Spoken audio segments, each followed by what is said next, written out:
What's up? Welcome back. I'm John Stark from MacTheMovieGuy.com, your favorite blind film critic, and today we're going to talk about Queen of Chess. It's a 2026 Netflix documentary that has audio description that sounds a little AI for my liking, but I don't think it is. I'm just saying it sounded a little like a voice. Anyway, you can't help it sometimes. Sometimes people, it just maybe I'm just starting to hear it all the time now. I don't know. But this is about Judy, or Udi, or I don't know. I've lost the ability to remember what her name is. She's Hungarian.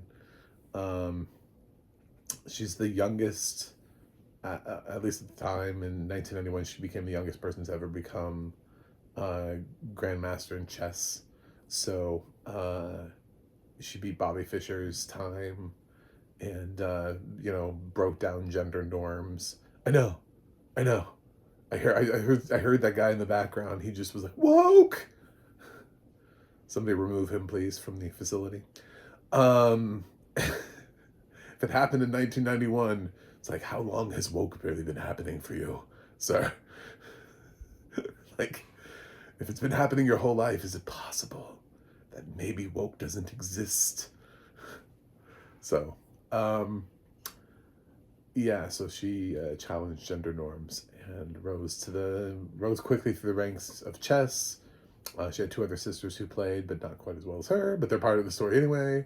Her dad invested heavily in the story. It's amazing that her story hasn't been adapted into a film before, because you're like, how have we had films and television series about girls playing chess, but it's not this girl? We've had our Bobby Fischer movies, but not not this girl. And she actually holds the record for being the youngest. It's so weird. It feels like uh because Disney doesn't really make those kind of movies anymore. They used to make those like live action sort of inspirational movies that just ended up in theaters all the time. You know what I'm talking about, like all of those miracles and like every year they had like The Rookie. It seemed like they were like moving through sports. They're like, which sport are we going to be doing this year? McFarland USA, like um because Million Dollar Arm, because we stopped kind of making those at some point. Yeah, we don't have this story would have had an opportunity to be told, except for the fact that the person most likely to make it isn't making it anymore. Now, this is also on the flip side.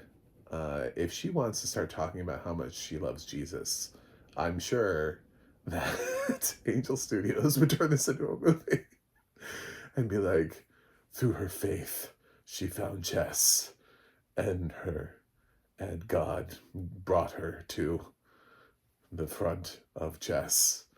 I don't know. It's whatever they're doing over there at Angel Studios. But yeah, in power to them, by the way, if they turn this, because again, how has this not been made into a film already? How is this the only time that it's been adapted? We've had Queen of Gambit, like the Queen's Gambit, and what was that, Queen of Katwe? We've broached the topic before.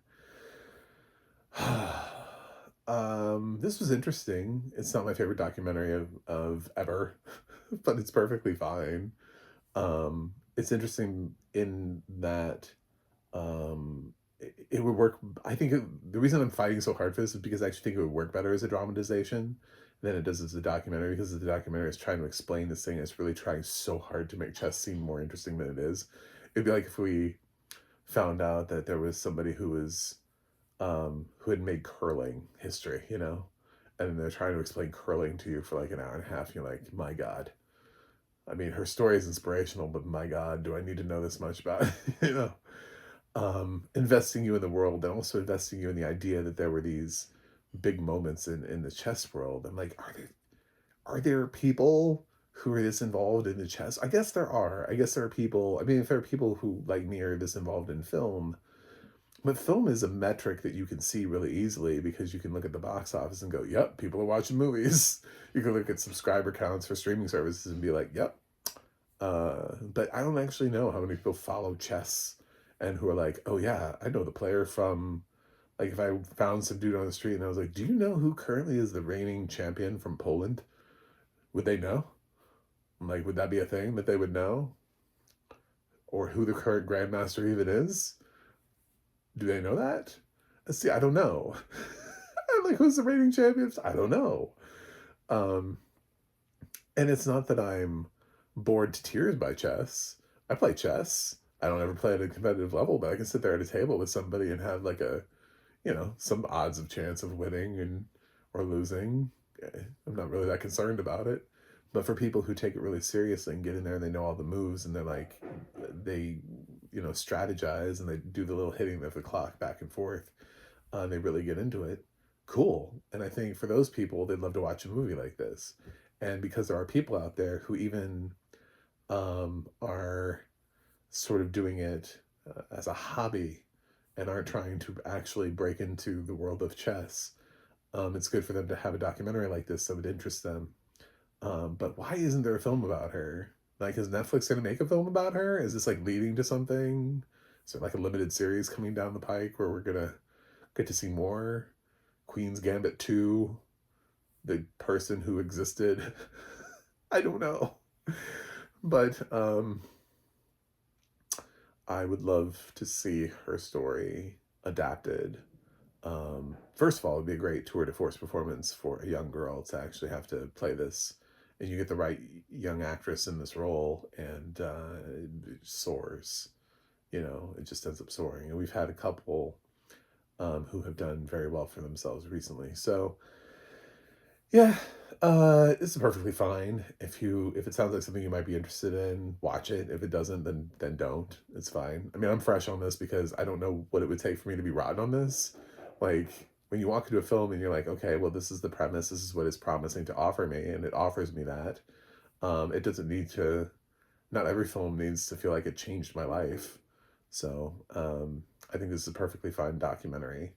So I'm going to give it a 7.5 out of 10. Anyway, so fresh. Uh, yeah, it's fine. At the end of the year, I'm not going to be like, oh my God, Queen of Chess needs to be at the top of my documentary list. But at the same time, I'm very intrigued by her story, and I hope it gets to be adapted at some point. The same way we've adapted so many other stories and given so many other people platforms before, who haven't quite achieved nearly what she's achieved. So that's it. Those are my thoughts. Thanks for watching. Thanks for subscribing, and I'll see you guys on the other side.